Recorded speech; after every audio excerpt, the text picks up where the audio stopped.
Welcome, everyone, to this edition of What Matters. And we are wrapping up the Men Matters month with Jermain Spence and Andrew Blackwood. Hey, everybody. So this month we've been speaking about Men Matters, and we've delved into everything from how racism affects the development of men, fatherhood. We've spoken about, last week it was wonderful, goals, how goals define a man. And this week we're wrapping up with men's mental health. So welcome, Jermaine. Thank you for coming. Thank you for having me. And of course, always, thank you, Andrew, for co-hosting. Oh, it's my with me. pleasure. It's an honor to be here all the time. All the time. And he's wonderful all the time. So Jermain Spence. Jermain, tell us a bit. Jermaine's just a wee bit nervous, and he's going to see we're wonderful.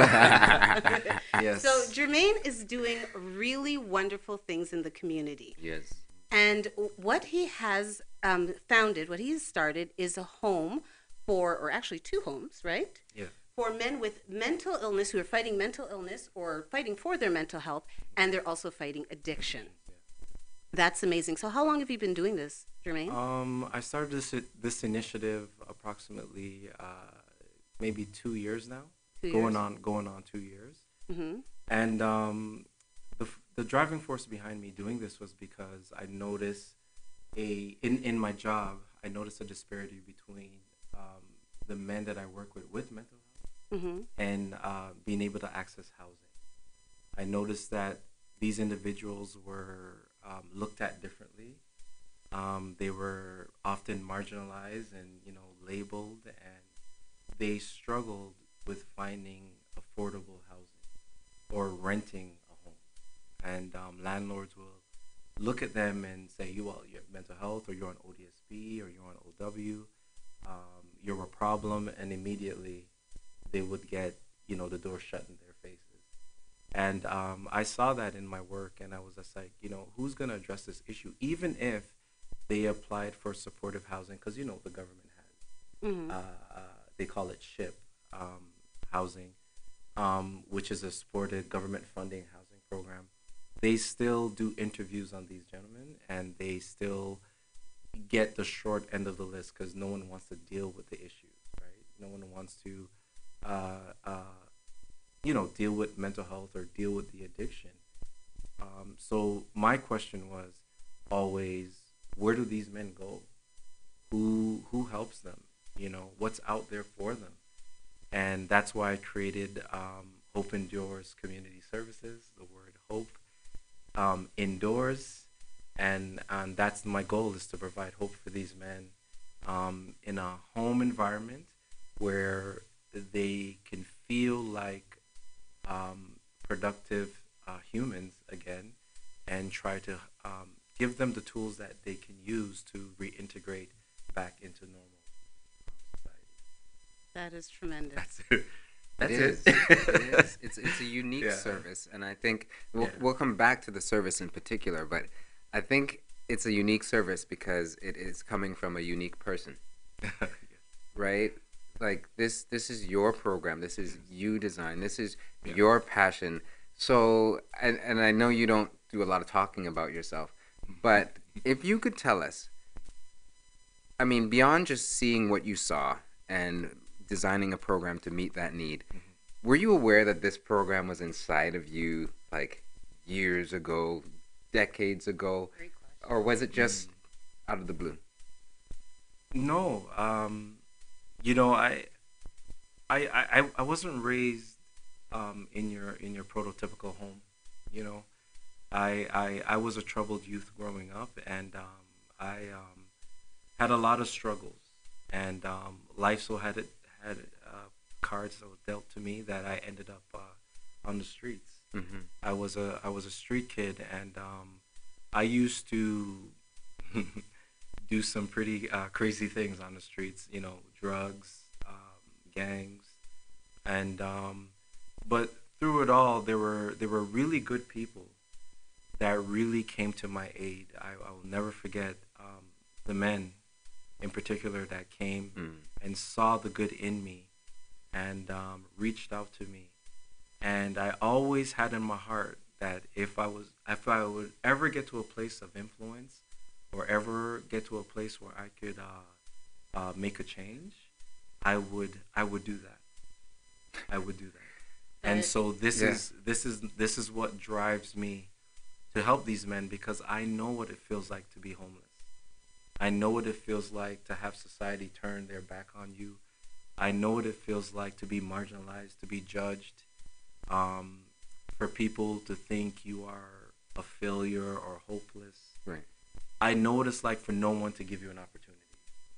And I said, you know what? I'm not afraid of the behaviors. I'm not afraid of the addiction. I just want to look for the individual. I just want to find the person. And people did that for me. And here I am today. Yeah. And You know. grateful. So I'm grateful. very, very grateful for what people have done for me in my journey to this point in my life. A lot of good people, a lot of good men have reached out and helped me, and positive influences in my life. And I just want to be that guy to give back. Yeah, and when I said grateful, I was talking about me being grateful. Oh, Yes. you be grateful. I'm grateful. I'm grateful for you. Yes. Thank you. And grateful to all those men Yeah. who helped you. Yes. And I think that's so important. I hope every man out there hears this Yes. message, It's because important. sometimes we don't know how to help, and we don't No. think that we have something to offer. Like, you don't have to be, the president of this company. You don't Exactly. have to be. You just have to. You get to be present. You get to be there and give Right. of yourself to other people. Right. And I hope not only men are listening to this program, but all the people who are decision makers about what programs to put forward. I think Yes. it makes sense to use support systems with people with experience, Right. but also the training, right? Because you have the head and you have the heart working together. Yeah. That's it's really awesome. And to follow up on what Andrew said, that exact sentiment, that for the men and the women out there and the kids listening, know that your actions, you don't have to dedicate, twice a week, every week, or every time you reach out to help, to touch someone, to pull someone up, it has a ripple effect, right? And to hear you say that you grew up and you became the man that you needed when you were young is an amazing thing. And for anyone out there that has something to give, it could be to share your story, it could be to go to a school and volunteer for a day, share your career. If you can volunteer in a bigger sense, do that. But there's so many, not just kids, but even adults that need the mentoring and need the leadership and need to know that someone cares, that they matter. And you talk about speaking to the person. Right. Not their addiction, not their Right. their mental illness, but the actual person. So, as Andrew said, it's a special program, but the reason it's so special is that it's run by a special person. So, I do thank you too, because you. it's needed. Thank you. And as we were discussing out before we came on the show, is that there are a lot of programs that are geared towards women, that are geared towards children, but you don't see that for men over 18. A lot of times once boys turn 18, you're considered a man, you should be able to fend for yourself, and there's very little support, and it's hard to get, as you said, into government programs. It's hard to get subsidies, it's hard to get funding, and men are considered more dangerous. I even see ads for housing, and they say women only. They often Single, women only. Yes. No pets, women only. Yeah. So Nothing out there for men, and that was one of my other driving factors, is that I wanted to create something for men, because you see, when you look at men, the stigma that's attached to men is big, strong, masculine, dangerous, but they don't see the boy within the man. They don't see the human within the man, and that's what I want to do when working with these people with mental health and addiction and stuff like that. I want to pull out the individual, the person, because they exist, right? Right now, the mental health is blocking that, but the individual is there, right? The man is there. The little boy is there who was hurt or whatever, So that's what I see, you know. And I'm not saying it's easy. Yeah. I know I say it in a very smooth, easy way, but it's not easy. Extremely challenging field. That's why no one wants to do it.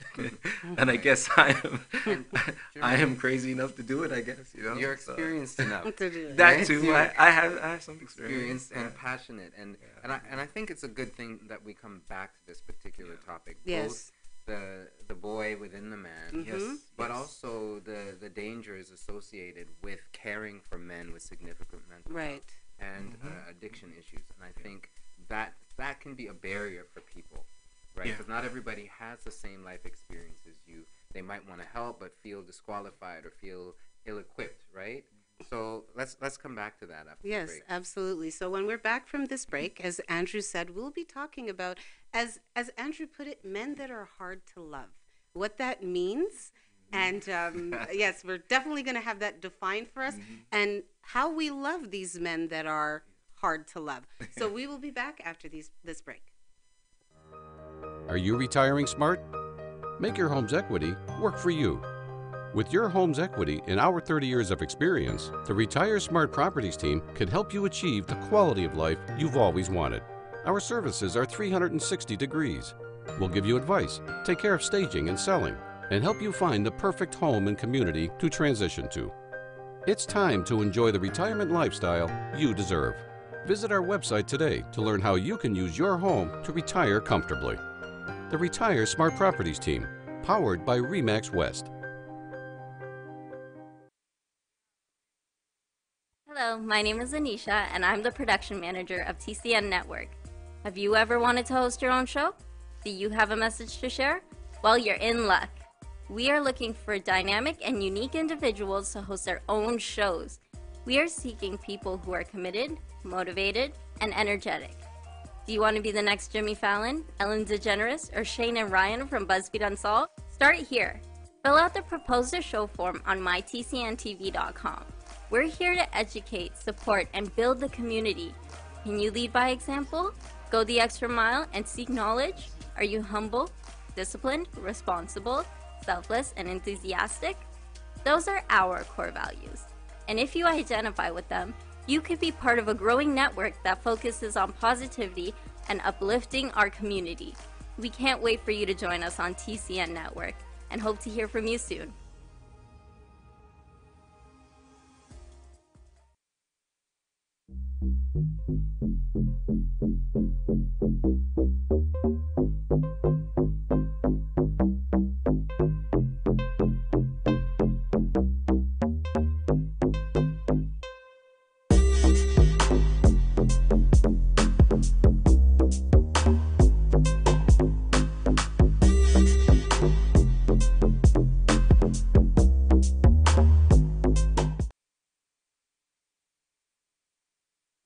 Camera number 2.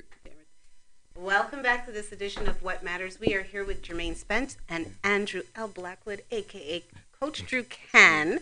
And you've got to follow and subscribe to his YouTube channel, Coach Drew Can. Let me plug the good stuff, the things that we need. If you have been following, and if you have not, all the episodes are on replay. So scroll through, go to my TCN TV, go on What Matters, and you will see why I'm so smart today, because Andrew has been here filling me in on what is what. So Coach Drew Can on YouTube, and you'll also find him on Instagram. So today we are talking about men's mental health. Now, I'm not sure if you are aware, but there is a crisis. There is an epidemic, and there's statistics. We could drop numbers, but if you don't know, now you know that there's an epidemic of our men killing themselves. Not just black men, white men, from all walks of life in Canada and the U.S., and I'm sure worldwide. I didn't study it, look at it that far, but our men are crying out for help, and there are many reasons why. So we said when we come back from the break, we would talk a bit about men that are difficult to love. Mm-hmm. And I find that very interesting how you put it, Andrew, as I find most of the things you do interesting. So explain to me exactly, because I have my own idea of what this is, but the show's not about me, it's about them. So what is a man that is hard to love? What did you mean by that? Well, what I meant by that is beyond just unique personality traits because everybody has their moments, everybody has their moods. But I was really specifically talking about men that are hard to understand, men that can be unpredictable, men that can be aggressive and unsafe. It's hard to love those people. And you can ask any mother whose son has had a psychotic episode or schizophrenic kind of disorder diagnosed or not diagnosed. Mm-hmm. Yeah, even more frightening when it's that not child, diagnosed. that person, that man is difficult to love. Mm-hmm. Imagine being married to somebody and not knowing who you're gonna see when you wake up, or if you wake up, because sometimes it is that frightening. Right. Right. Absolutely. That's the definition of hard to love.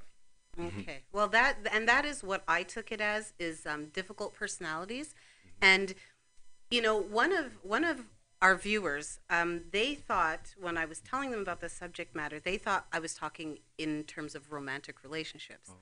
And what was interesting is I didn't think that at all. That had not even occurred to me. I was thinking of fathers and sons, brother to brother, brother to cousins, and you have those people that are hard to love, hard to get along with.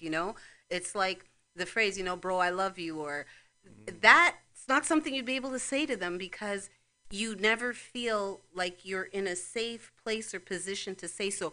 Or if you do, it can switch automatically. And as you were saying about the male presence, about, the size and the stature and the deepness of voice, I have a 16-year-old at home, and he's taller than me, which isn't hard. I'm 5'2". But he is now taller than me, and he's bigger than me. Yeah. And one of the things that I never wanted in my life is to be fearful of the men around me, right? Be it my husband or my man or my sons especially, that as you grow in size and stature and strength, that will never be used to intimidate me or to make me cower. And as you said, maybe in a regular situation, that won't happen. But now if you introduce mental illness, it's as you said, the person is still inside there, but what you're seeing is not them. You're seeing that psychotic episode. You're seeing that break. So that's when it's really hard to love. How do you embrace somebody you think might hit you? How do you talk to somebody who gets mad every time you speak to them? And so those aren't rhetorical. How do you do that?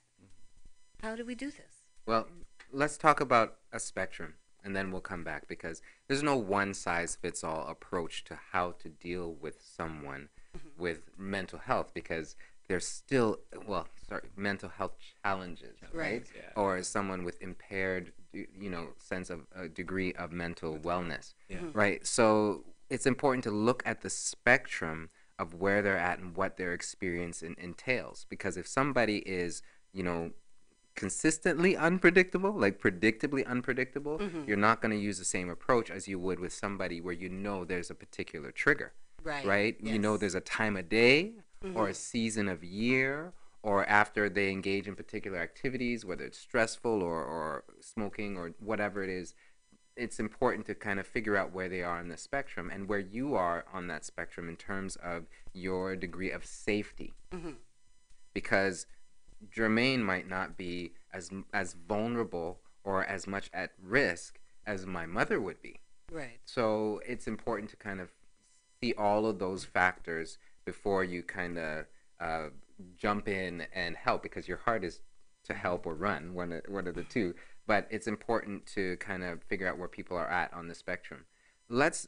I guess we can come back to how we deal with it at home, but maybe you could give us a baseline, Jermaine, of the people that you serve, because they're probably on the furthest end in terms of being easy to love or difficult to love. Yeah. How do you engage with those people in a very respectful yet safe way for yourself? Well, I think when you look at individuals with mental, let's say you go to a hospital like Brampton Civic Hospital, right?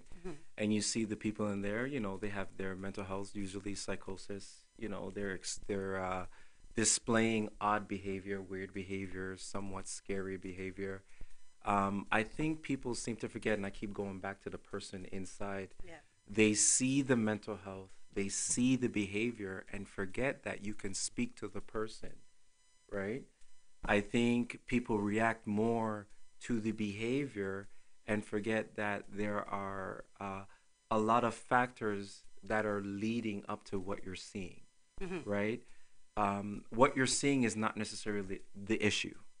You know what I mean? So oftentimes, whenever let's say schizophrenia is a popular one, right, or bipolar, right, you will see someone with schizophrenia, you see them speaking, right? They're talking to themselves, right?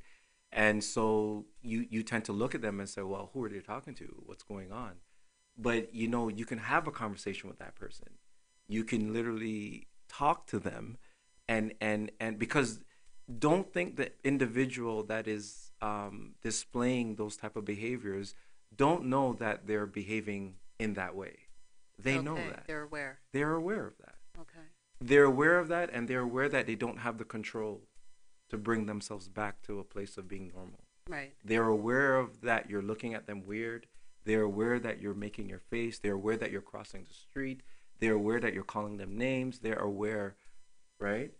Do you think they might even be hypersensitive? They're very hypersensitive to it. And so what I tend to do is interact with these individuals as if I'm interacting with someone that's normal. I don't, like, obviously, yes, you know what I mean? This is from my experience, right? I don't necessarily, because if you want, it's kind of like someone with an addiction. The addiction is the solution, right? The schizophrenia is a symptom of something that triggered that, right? So instead of dealing with that issue, I try to reach the person. I keep going back to that because that's what's been working for me, right? So I think that's the best way I could explain it. I know maybe I'm going off on a tangent in another direction. No. It makes a lot of sense. Yeah. But I'm very curious. Yeah, you're gonna come at me. No, I'm not. I'm just curious. Yeah. How do you manage to feel safe and comfortable enough in those moments to engage and see the person and talk to the person beyond the symptoms? I just don't know. I guess because of my compassion for people and my compassion for humanity gives me the ability to see beyond the mental health. There was an incident in my office where a young man, he was getting agitated and upset, yelling, screaming, asking for help, and pretty much he's a young black man, and people were getting very uncomfortable, and I'm not saying like I'm brave or whatever, but I went in there and I started to ask him questions about his need rather than focusing on the behavior, controlling or trying to control him. Right. So when I went into the situation, it was more of they're trying to contain him because he's gonna be dangerous, and you know what I mean. And when I went to him and spoke to him, I found out that he missed his appointment with his worker. He was drinking. He just wants to get home. He wants a bus ticket. You know what I mean? Like, very simple thing, but that thing could have been blown out of proportion. They would have called the police. It would have been a SWAT team there, you know. But I asked questions. I approached him like how you would approach, you know, even though the behavior is there. Yes, I approached him with caution, but I approached him with the mindset of helping him. Right. What do you need? What are your needs? You need? You know, why are you yelling? Not just you're yelling, stop. Right. But what is it that you need? Tell me what's going on. Tell me what's going on. Talk to me, man. I'm here, kind of thing. Amazing. Yeah. Oh, we're getting away then. Oh, we're sorry. getting away. Wow. Okay, sorry. I'm Yeah, you're gonna have to wait big. Did you see how far out she had to go to? Like, we're just looking at Jermaine. We're mesmerized. Yeah. Okay, Andrew. So when we come back, I think this will lend nicely to where we want to go in terms of, again, seeing the person. Yes. The compassion that it requires to think about what they need, but often that idea of judgment and keeping ourselves safe and what we need takes precedence over what that person needs. Right. And I don't imagine that that's probably the first time that that man has experienced that. That probably happened when he was a boy. Yes, and Right. yeah, we'll get into that. Yeah. So we will get into many more things after this.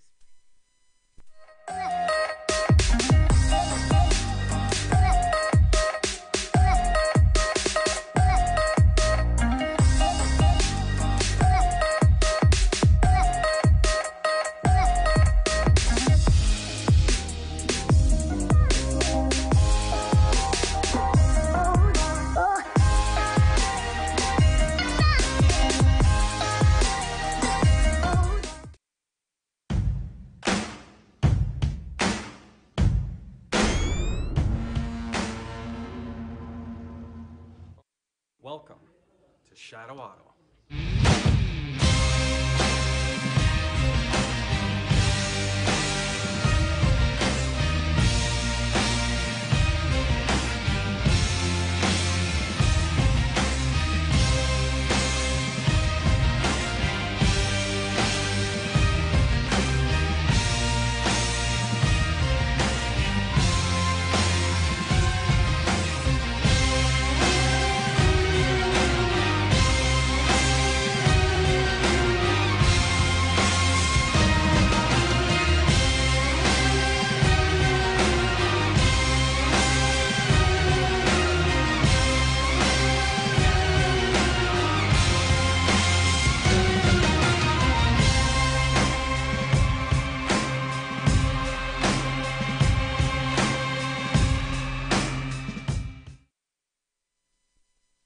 Welcome back, everyone.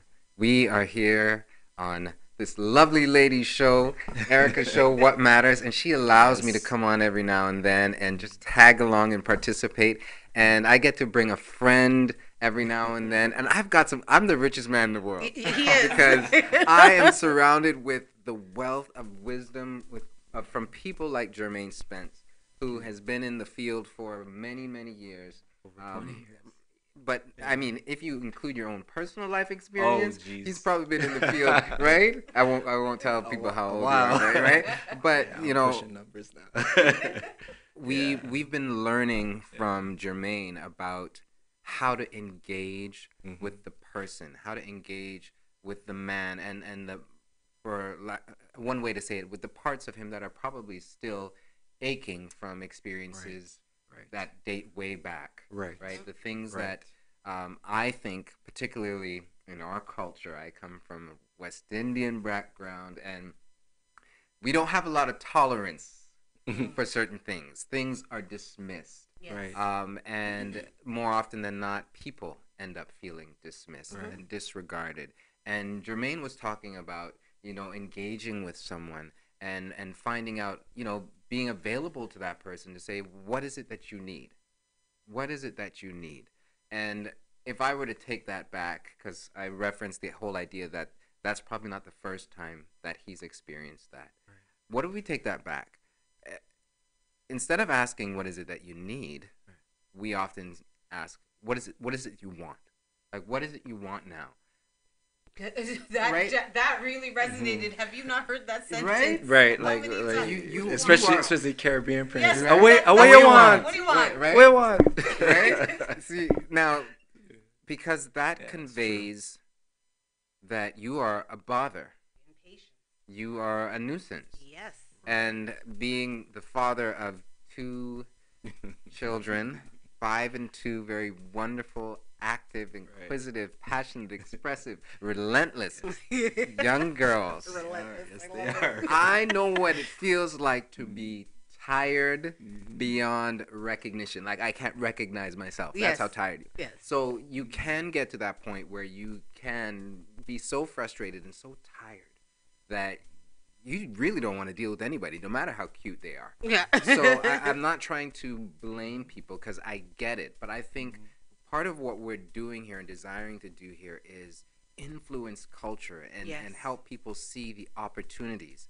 There are many opportunities to impact change in the lives of people that we bring into the world, that we can nurture, so that we can address those situations before they grow beyond our ability to touch them and hold them and address them. And Absolutely. And there's something you said about asking the man what he needs, and that resonating with the boy inside of him. Right, that's true. And I think this is something very particular for men. People don't really ask them what they need. You know, like you're considered the providers, right? So you make sure I have what I need, and the little people have what they need, and then what you need, I don't know where you get that from, but y'all figure that out amongst yourselves. So you have such a disconnect of support. There are men that are very lucky. They build wonderful circles around them, childhood friends, school friends that they grew up with, work friends they meet, sports that they play, and they actually do get together, and they do more than just do things, but they talk to one another and they support each other. But there are an overwhelming amount of men that I know that say they don't have that. So then my question is, I think all human beings, every human being needs someone to care about what they need. I think all human beings need to be reached out to because we all get lost. As you said, sometimes we're lost in ourselves. And to grow your whole life and get to adulthood as a man, and no one's ever looked at you and say, yeah, but what do you need? I can't imagine how difficult that is. It's just like affection. I'm a very touchy person. Sometimes I have to stop myself. I mean, nothing by it, but it's always my urge to hug or to pat or to touch. Okay. That's how I am. Yeah. And what I realized, one day I was at work, I was having a horrible day, and somebody walked past my desk and they just put their hand on my shoulder like this. right. And my whole shoulder went down. And I just needed a human Physical touch. contact, And it was just a hand on a shoulder through a lab coat, but I needed it so much. Right. And then I think of the men that have to go through life and nobody just give you up. Right. And I'm glad Jermaine kind of echoed what you said. A beautiful woman and a strong, humble man both needing the same thing. Yeah. Right? I know we talk a lot about how men are different than women and boys different than girls, and I think there's some relevance some of the time. Mm-hmm. But it's important to acknowledge that unless we know who we are raising and who we are dealing with, we're not going to be as effective in loving them and caring them and preparing them to be the best versions of themselves. Two things stood out for me as I listened to this conversation. The need for significance, but also self-efficacy. And there's an interplay between the two. So when we ask somebody what they need, and Jermaine, maybe you can speak to this, I think it's going to touch on two points. I want to know what you need because you are significant, but I also want to know what it is that you need so that you can help yourself, because I know that's important to you. Right. Right? The expectations that's out there for men are that, to be strong, to be the provider, right? To push through, right? So men are not really expected to be vulnerable, right? And because of that inability to express a vulnerable state of mind or vulnerable emotions, men tend to bury a lot of the need, right? And they bury so much of the need till it explodes, and it turns into an eruption. You know what I mean? Like you see the young boy, having issues throughout the day, and then finally he reaches a point where he's frustrated over something and he explodes. That happens also in adulthood. You see that too, right? And those are some of the things that could even trigger a mental health or a depression or anxiety. It's the burying of emotions. It's the burying, not being able to touch, not being able to hug, not being able to be emotionally vulnerable. You know what I mean? To let go and say, Andrew, hug me, man, because guys don't do that. Yeah. You know what I'm trying to say? Okay, bro, I'm good. You know what I'm saying? But I'm not good, because when you walk away, I'm dying inside. Yes. You know what I mean? Nobody cares about me. I'm alone in this world. No one understands me, right? Those are some of the things that I struggle with, right?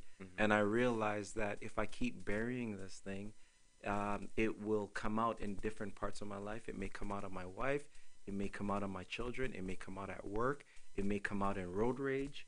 It leaks out, right? Because we just have layers and layers of suppressed stresses and frustrations and unmet needs. And are those the Right. kinds of things you're hearing from conversations with the men that you serve? Mostly, yes. Because you see, when you get to the meat of it, because I'll keep going back to this. When you peel back the layers, and you begin to look beyond the mental health, you realize that there's a lot of trauma in these men's lives. It could be the trauma of a father leaving a home. It could be the trauma of an abuse or being in an abusive home. It could be the trauma of even being abused themselves. It could be the trauma of watching an addicted father abuse a mother and just being in that environment, right? Mm-hmm. And a lot of these individuals grow up pushing past this issue, trying to work, trying to survive, trying to be tough, trying to hang in there. But the thing when you do that is there's things that happen in life to trigger the trauma. And then when it triggers the trauma, then it spills out into some of the issues that you see, which is, the mental health and all that stuff, right? So it's deep. It runs deep. As I listen to you, I'm just remembering so many experiences and in our training when it talks about when we come to dealing with trauma and helping people deal with trauma, there is the idea of creating a safe enough space where they can re-experience that pain so that they can be safe even when they're feeling that pain. Right. And you be present with them in their pain. There's that importance of learning to tolerate that pain and experience pain. And pain is something we don't like. We don't even like frustration. No. Let alone pain. So I think it's important that we understand what pain is and how to address pain and the pain of our children. We often dismiss that pain because it's not significant to us. Like, get over it. It's not a big deal. But that's where it starts, is that idea of significance. If that person's pain, that individual's pain, that little boy's pain doesn't matter to you, you think he's going to express things with you as he gets older, when that pain gets bigger and big. No, he's not going to express it. He's not going to come to you. No, he's not going to come to you. We're going to get waved at again. I'm sorry. You know what? I told you it was going to go fast. Go So we're fast. headed for our last 10 minutes, Jermaine. All right. It's going to be a wrap. All So right. when we come back, we have so many more things about, but Anisha's not going to give me another hour. So we're gonna wrap it up. But I want to speak a little bit more about that boy inside of the man and how that grows. And then Jermaine is going to again repeat what he does, the name of his program, and let us know what we can do to help it fly. So we will be back after this. Thank you. At Benjamin Law, we understand the real cost of personal injuries. As the victim of an accident, you may be the one who's physically hurt, but your main concern is that your family are the ones who will pay the price. Benjamin Law will be there for you, helping, supporting, and working tirelessly to resolve your personal injury case. Call 1-855-899-4878 or visit benjaminlaw.ca and let our family of lawyers help your family.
Welcome back to this edition of What Matters, and I'm here with Jermain Spence and Andrew L. Blackwood, and we are talking about mental wellness. Andrew's not a fan of mental, very common terms, and we have decided here to call it mental wellness.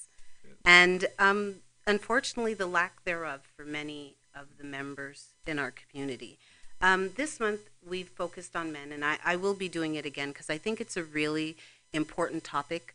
I feel that men are not given the same help as, it's not equal. And a lot of people argue, well, the world is built for men by men, so they don't need the extra help. But the world is changing, and our relationships are changing, our roles are changing, and it's leaving many people lost.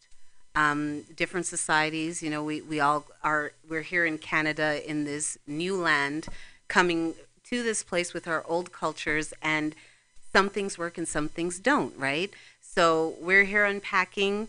We're hoping to give somebody out there the skills, the desire, the curiosity to take that next step forward. And I believe to make everything better, we have to start with ourselves. It all starts with us. Figuring out what it is that we need and what we want, and how to express that positively, and how to give back.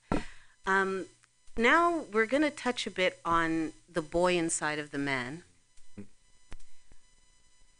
Most of the things that are wrong with us as an adult come from our childhood, right? I used to call it the blame mom theory. But it's not just mom, it's dad too. So you get your equal shake there. But as a parent, you're just human, which often your children don't figure out for about 20 years. And you have your own mistakes and make your mistakes, and you have your own trauma.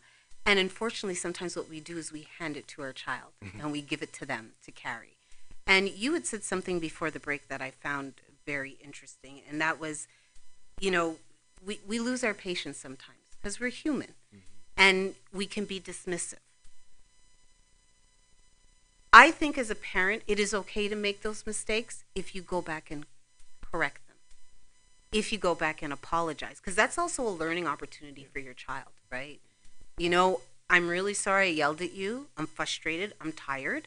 Mom needs a timeout right now, but I'm really sorry that I yelled at you. And that can be so amazing for the both of you. So it's not, please don't try to be perfect. You will crack under the pressure. You will break.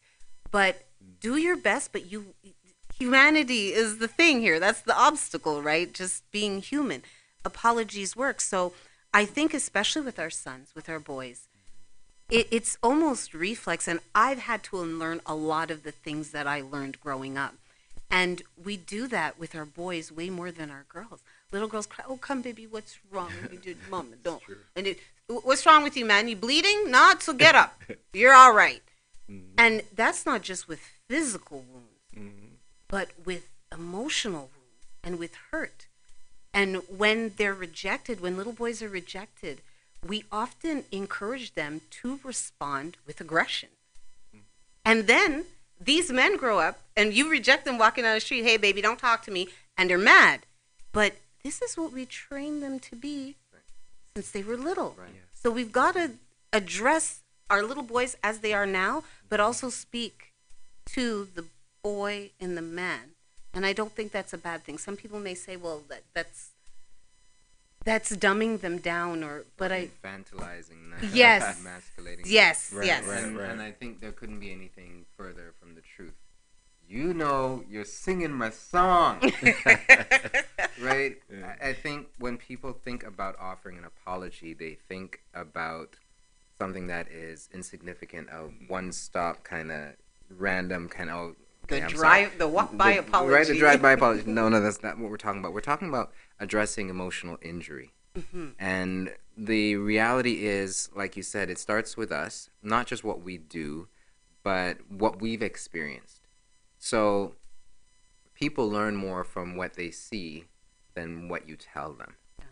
And if you don't model it for them, they're not going to learn how to do it. And they're not going to learn how to do it for themselves. Right? So if you dismiss their emotions and their pain, what is that teaching them? You're teaching them how to dismiss their own emotions and their own pain. So they don't know how to deal with their own stuff. There's the mirror. Because you don't know how to deal with your own stuff. Because if you knew how to deal with your own stuff, you probably wouldn't be unleashing it on the kid. Right? I'm not saying that I've got it all together. I'm just aware that I've got my own stuff. Right. Which helps me to go back and look at myself. Okay, where is this coming from? What is going on? I look at all the factors. Okay, Andrew, you're not getting enough sleep. Andrew, you're disappointed. You're frustrated that this thing in your life didn't work. Mm-hmm. That's not the child's fault. Get yourself together. Get yourself what you need. Talk to Jermaine. Talk to whoever it is. Yeah. Figure it out. Mm. But in the meantime, you get to go back and address that situation with the best of yourself, giving that child the best that you have, because then they're able to do it for themselves. They're able to do it with their sisters, with their brothers. If you don't model it, where are they going to learn it? Yes, absolutely. Where do so many of the men I'm sure that you deal with every day, they had little to no positive influence to model after. And it's not to say, I mean, mental disease, schizophrenia, bipolar, those are the ones, as you said, the ones that people know. It doesn't mean you come from a bad place or a bad home. That's not it at all. But a lot of these situations are compounded by being a street kid, by living in poverty, by having a parent who does not understand, isn't fixing their own self, dealing with their own mental illness. So I see how there's that trickle-down effect, that if the parent or the caregiver, because, you know, everybody's not with their parents, doesn't have that and they're dismissive of your emotions, you learn to repress that. And as Jermaine was saying earlier, there's a buildup. And one day there's a trigger, somebody cuts you off in traffic, and you're on CP24. Right? Or you're out there fighting. You're out there fighting. Jumping out of your car trying to beat somebody up. Exactly. You know? And I know I've experienced it where I react to something, and I realize very quickly this has nothing to do with the situation. No. This has nothing to do with that. Right, and he's just going to wave at us soon. I can't believe this lady. They're waving. Before the waves are happening. Show up. I get the sense that we've talked a lot about the state of affairs, and I think anybody who's paying attention can acknowledge and be, I've been there, I'm there right now. The question is, what can people do? What can we do? So if we can each, because I know there's a reservoir of wisdom that we can throw out there, if we can each mention one or two things that people can do now, whether it's with their kids or whether with their teens or their adult people who are experiencing mental health challenges or a lack of mental wellness, what can we do? I'm starting because you're both looking at me, so I'm obviously starting. I don't know who. One of the things I learned recently is, you know, everybody does vision boards, and people, it's often entrepreneurs, and you make your vision board. I went to a Caribbean parental class. Yes, it was for Caribbean parents, and we all got together every week and we talked about being our origins and how it affects our parenting. And one of the things they taught us was to make a vision board with your child. So to sit down, speak to your child, and figure out, well, what do you want to see? What do you want us to do? What's our plan for the year? What behavior would you like to see mom exhibit more? What are you going to do more? And so I think by connecting with them on that planning, in a planning way, as we're a family, what you think matters, your plans matter, your visions for us matters. I think that that's a great way to connect with our children, and it also checks us, because when they say they want to see you sleep more, that might be a really good indication that you're tired and grumpy a lot. You need to fix that. Right. So I think finding different ways to get that feedback from our kids will really help, especially if you are kind of stuck too, because you come from the, what do you need now, man, kind of environment. So I think that finding different ways to find out what they need, what do you need, will really be of help. So that's my input. Yeah, vision board's a good idea. My idea is more of an outlet. Find something that appeals to you, that you do for yourself, because we live in a society where we're driven by so many other factors, and people tend to forget themselves because of all the other things that they have to do, all the other responsibility. And in forgetting yourself, you forget that you love to draw. You forget that you love to work out. You forget that you love to sing, or you love to, you know what I mean? Plant flowers or paint a picture. I don't know. But find something that you can do to unpack some of that stuff. And for me, when you see people with mental health, the mental health become the forefront and they lose themselves, right? But if you find something that you do, you bring yourself to the forefront and you can put the stress where it needs to be. I like that one. I do too. Yeah. I like that. I know we're short on time, so Yeah. I will try to be brief. So one of the things that I think is causing the sense of frustration for a lot of people is a lack of sense of purpose and clarity for their own life. Right. Because a lot of us are in this place where we're struggling. We're just trying to survive. We're not even coping. We're just trying to survive. But when we take the time and connect with whoever we want to connect with to figure out, why do I exist? What matters the most to me? Because when you tap into that and you're living a fulfilled life, you have that access to that compassion. You have that zone. And I think that's what people connect with. They connect with that authenticity. When you're all right, then they can be all right with you. Yes. But if you're not okay, right, you're not happy, you're not functioning optimally, you're gonna have less to give. And I think that matters. Yes, I have a book. Buy the book. It will help you figure out how to approach things in a way where you are listening, because we don't just listen with our ears, we listen with our eyes. And when we can, at the end of the day, think about our children, our teens, the adults in our lives. Who are these people? What do I know about this person? How can I connect with this person? Yes. That's another resource that's out there for you. I think we can come back to this topic. Yeah, we're gonna have to have yes, Jermaine we come back I think because so. we've run out of time.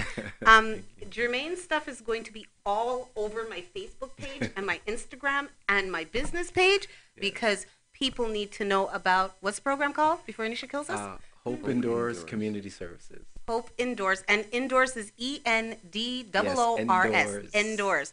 So thank you for joining us Yeah. for What Matters. Thank you. Sorry I do not have more time with both of you. All right. Thank you Thank you. all. We will be back. Thank you. I think I can get him to come back. And Andrew's going to be back at the end of April, so we will see you again. I'll be here next Tuesday though, so we'll see you next week. Thank you. Thank you.